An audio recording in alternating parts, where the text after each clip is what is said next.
I wouldn't call The Woman in the Window a bad movie, but I would call it a total waste of time. I fell asleep twice trying to watch this thing. Sure, I was watching it very late at night, but I watch a lot of stuff late at night. It's one of my favorite times to watch stuff, and I just could not stay awake. I rewound. I was like, maybe I missed something amazing. I did not.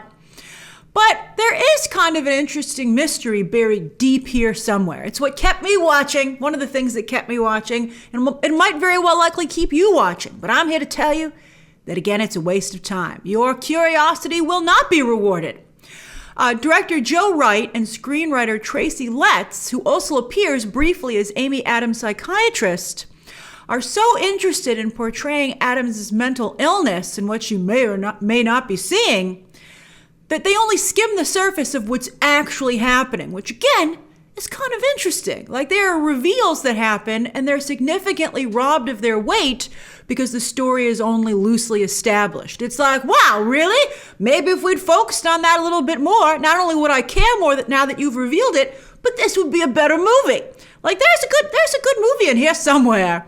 That's how producer Scott Rudin felt. We're going to talk about the fact that this thing was edited severely in post because it tested so poorly, but I'm surprised that anybody thought this was a fix. I mean, obviously they couldn't totally fix it, but I can't believe this is better than anything. I think there's so much story that's left out. I think the movie could only be helped by please putting it back in.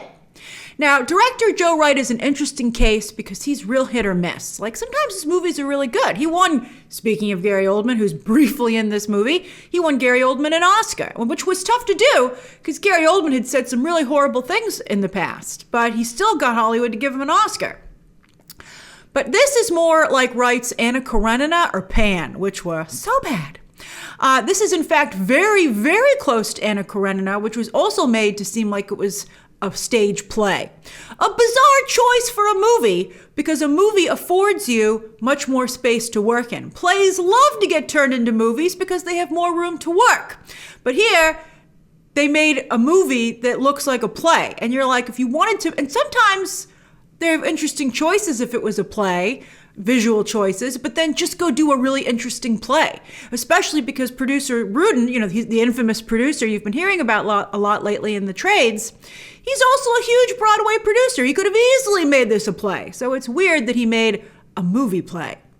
Wright does, to his credit, have some nice, very nice visual flourishes that act like breadcrumbs along with those reveals that keep you from turning it off. You're like, I know, I've already sunk so much time in this. I know I'll be rewarded. You're not going to be rewarded, which is really unfortunate.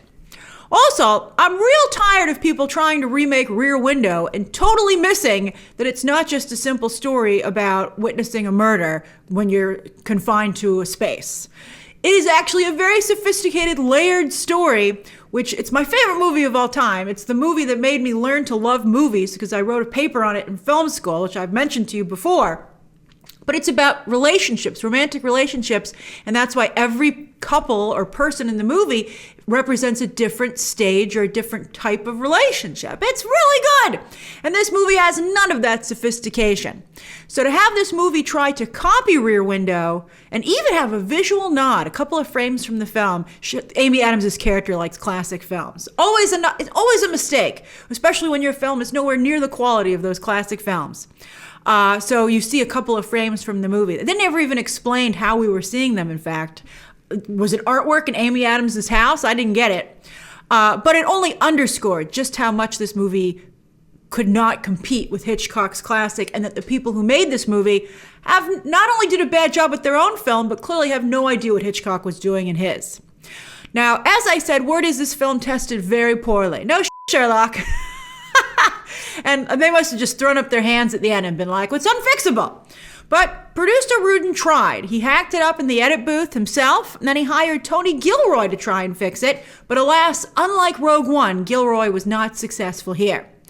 But I mention all this again because it feels like the movie's been chopped up. Like, it feels like it's been put through the blender. Like, Julianne Moore couldn't have only filmed under 5 minutes for this movie. That makes no sense to me. Same for Gary Oldman and Anthony Mackie. very, very, very little screen time, like extremely little screen time. This is basically the Amy Adams show. We'll get to her in a moment. Now, Wyatt Russell has a decent chunk of screen time, though, and he does a solid job. He doesn't blow anybody away, but he does a nice job.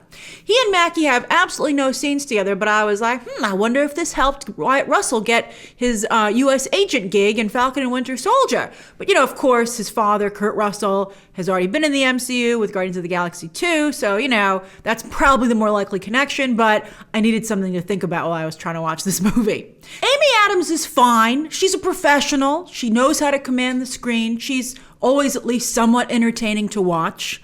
But she does come across here as a bit of a mess. And not an intentional, I'm acting mess, but as if she's a legit bit of a mess herself in real life. You're like, pull yourself together, Amy. What's happening here? And I'm including her agreeing to do this movie. Although, to be fair, she's not the only one who made that mistake. It has an amazing cast. You're like, why are you wasting your time? Why are you wasting your time? Why are you wasting your time? Why am I wasting my time? And again, Wright has made some good movies, so I can see why people were like, oh yeah, I'll be in this. And it's based on a really successful book. So I blame Tracy Letts, who adapted that book into a screenplay. He is a famous playwright and an actor, but he has yet to write a good movie of the few that he's done. So people should stop asking him to make screenplays. He's not good at it. Because again, this was a very successful book. It was a 2018 bestseller, and it's not like it just was a flash in the pan. If you go online, it has very good reviews from readers. And I've seen a couple of you talk about online how much you liked the book, and that's why you're excited about this movie. But I think this is one of those cases where you're just going to have to settle for the book. And if you're interested in the story, go read the book, because apparently they left a whole lot out of it that made it a story worth telling in the first place. So that's my review of The Woman in the Window, which will finally be released. It's trickled down to Netflix now. It's one of the, a lot of studios sell their product to Netflix, but this, here, Disney's Fox sold this off, which is unusual. They didn't even want it on Hulu. They were like, get this away from us. Netflix is like, we'll take it. So it hits this Friday. I know some of you are going to watch it anyway, and I know you won't be able to turn it off because they keep making you think it's going to pay off. But I'm telling you, come here and commiserate once you're done, because your time has been wasted too.